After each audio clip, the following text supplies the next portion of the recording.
It's kind of crazy to think about, but in just a couple of years, how we find anything has totally changed. And we're going to explore that revolution, not through some big news headline, but through the personal diary of this one software engineer, Dai's, who basically wrote down every single major shift as it was happening. I mean, just think about it for a second. It wasn't that long ago that a search meant you got a list of 10 blue links, right? And it was up to you to click through, piece it all together. Now, you just ask a question and boom, you get a full, complete answer. So how on earth did we get here so fast? Well, the story in our developer's diary, it really kicks off with one big bang. All right, so let's set the scene. We're in late 2022, and this one tool comes along that isn't just another app. It's a total earthquake. It's the thing that started this entire journey we're talking about, ChatGPT. So for a developer like Dais, and he wasn't an ML specialist, by the way, this was just mind-blowing. All of a sudden, you could talk to a computer. Not with code, not with strict commands, but just regular conversation. It was a completely different way of thinking about what software could even do. But Dais also spotted a huge flaw, and he spotted it fast. He ran this little experiment where he basically let the AI hallucinate, make stuff up. And what he realized was kind of scary. These models will invent facts with total, complete confidence. And if you're trying to find real, actual information, well, that's a massive problem. Okay, so for these chatbots to be useful for, search, they couldn't just use what they already knew. They had to be hooked up to the live real-time web. And that need led to a really critical innovation. So the question is, how do you stop an AI from just making things up? The answer, it turns out, wasn't to stuff more facts into its brain. No, the real breakthrough was teaching the AI how to find information on its own in real time. And, this is the important part, it had to show its work by citing its sources. And there's a name for this technique, Retrieval Augmented Generation, or RAG. You can think of it like a bridge. It connects the AI's amazing ability with language to a real-time source of info, like a search engine. And that's what keeps it grounded in reality. This diagram from Dais' own notes shows it perfectly. So first, your question hits a retriever. Its only job is to go out and find relevant documents from a database, from the web, whatever. Then and only then does the reader, which is the AI model itself, get those documents. And it builds its answer based only on those sources it was just handed. That's how you keep it factual. Microsoft's Bing AI was really one of the first big examples of this RAG idea hitting the mainstream. And what made it so cool was how transparent it was. It would literally show you the search terms it was using in the background before it gave you the answer. It kind of opened up the black box for everyone to see.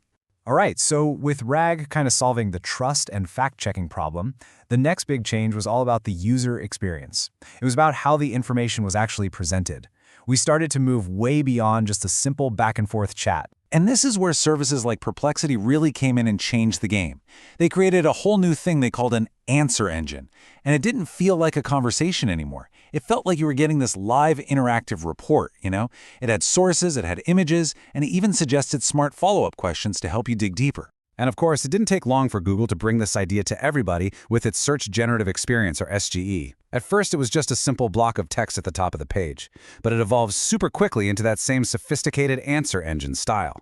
They realized that for people to trust this stuff, they needed structure, they needed sources, they needed clear sections.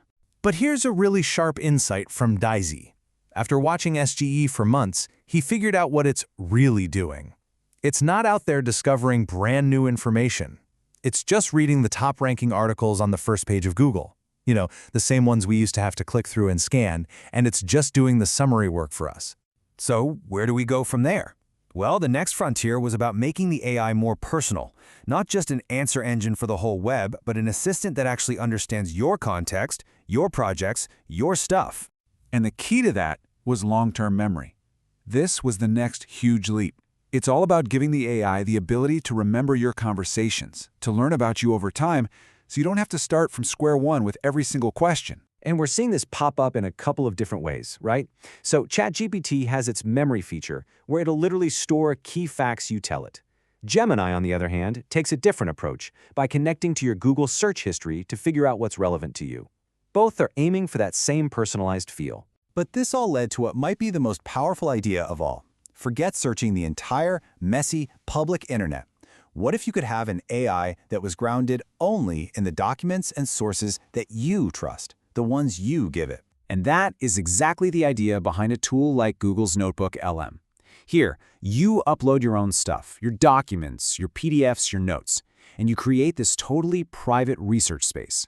And the result is an AI assistant that knows your project inside and out. It can summarize, it can answer questions, it can brainstorm with you, but it's based only on your material. It's a total game changer.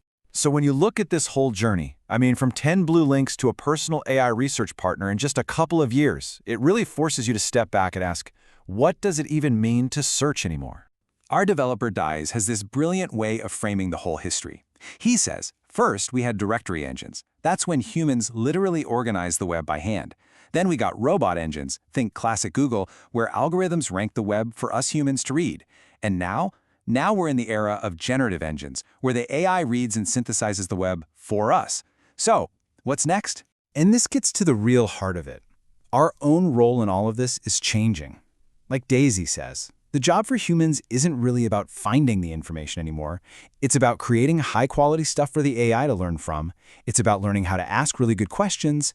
And maybe most importantly, it's about being the one who verifies and corrects the AI's answers. So when an engine doesn't just find links for you, but it summarizes, it synthesizes, and it even collaborates with you on your own private documents, what does it truly mean to search? We've gone so far beyond just retrieving links. We're in a completely new world now, one of synthesis, collaboration, and it's changed our relationship with knowledge forever.